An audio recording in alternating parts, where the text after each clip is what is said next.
Então hoje é o dia 3 do nosso primeiro desafio Pingos de Aquarela Criativa e a proposta é fazer a pintura a partir de uma amostra natural.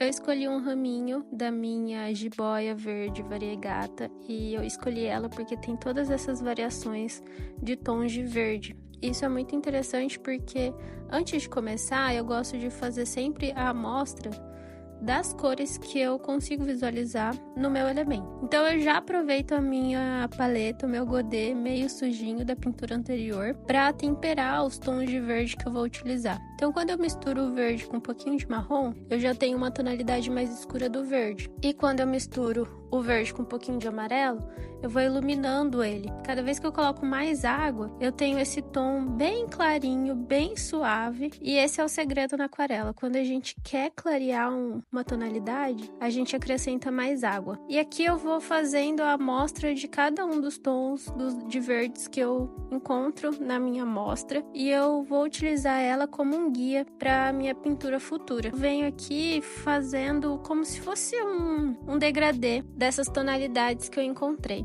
E o meu tom mais escuro eu gosto sempre de misturar o terracota com verde, com um pouquinho de azul, para chegar nesse tom bem escuro. E aqui sou eu comparando, as cores da amostra. Então vamos para a primeira camada, que eu faço com esse tom mais claro, bem aguadinho, bem suave. Eu até adiciono mais água conforme eu vou trabalhando. E eu passo por toda a extensão da minha pintura. Posso ainda trabalhar na umidade, vai ter tons mais claros, tons mais escuros, mas de modo geral é tudo muito clarinho. É importante que a gente não fique voltando e criando muitas camadas, mas nessa prática e esse vídeo, ele não tá tão acelerado, ele tá no 2 vezes.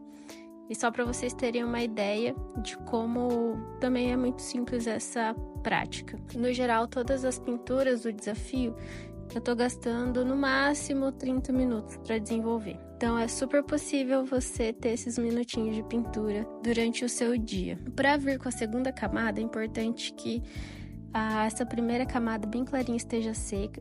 E aí a gente vai observar bem essa nossa amostra, que ela é toda rajadinha, com os diferentes tons de verde. E acima de tudo, é importante deixar os espaços vazios da primeira camada, para a gente conseguir observar aquelas partes mais claras que tem na folha. E a gente vai seguindo com o movimento das pinceladas para reforçar esse formato, que ela parece um coração, E a gente vai trazendo e, por vezes, aproveitando essa umidade do tom médio para a gente já vir com o tom escuro e ele expandir levemente e trazer mais efeito para nossa pintura. É importante que a gente esteja sempre observando a nossa amostra. Você não precisa cortar a sua planta.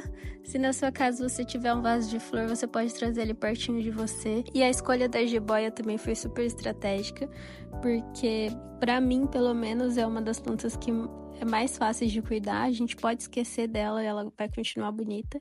Então, provavelmente, se você gosta de plantas, você deve ter uma jiboia em casa. Então, se você quiser usar ela como referência, você vai poder aplicar aí também o que eu tô fazendo na minha pintura. Mas, de toda forma, se você tiver alguma outra amostra, você pode usar esse passo a passo de camadas também para construir a sua aquarela do dia. E eu vou adorar ver o resultado. Eu gostei muito do resultado dessa pintura, gostei muito de fazer. E achei que esses efeitos dos rajadinhos do verde trouxeram mais liberdade para minha composição. Porque eles não precisam ser exatos, É uma interpretação e essa é a melhor parte. E um ponto muito legal sobre utilizar o caderno para fazer esse desafio é que eu nunca tinha utilizado o sketchbook. Normalmente eu fazia as pinturas em folhas soltas. E eu tô adorando trabalhar e explorar esse novo formato, porque eu tô super saindo fora da caixinha, assim, sabe?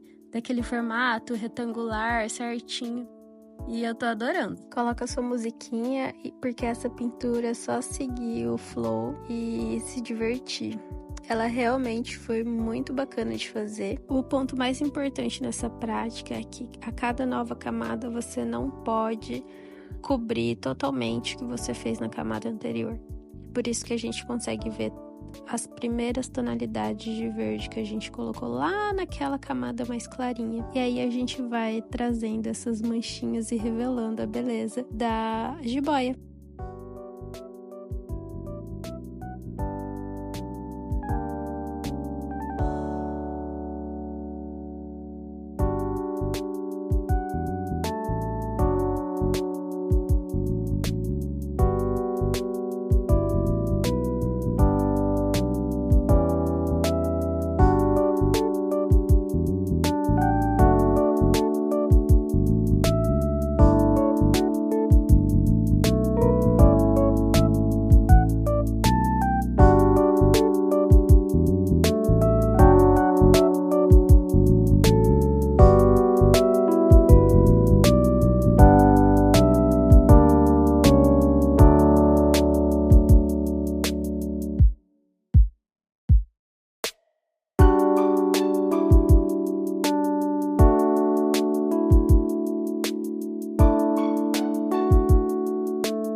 Não se acanhe em trazer contraste, isso vai conferir mais volume para suas folhas, e esses pontos principais de contraste são nos encontrinhos entre as folhas e o galho, entre um galhinho e outro, e com certeza isso vai trazer mais vida para sua pintura. Para finalizar, eu brinquei com uma sombrinha bem cinza, bem clarinha, só para trazer uma profundidade, como se o galho estivesse repousando mesmo sobre o caderno. Então é isso, temos, e espero vocês no nosso 4º dia de desafio.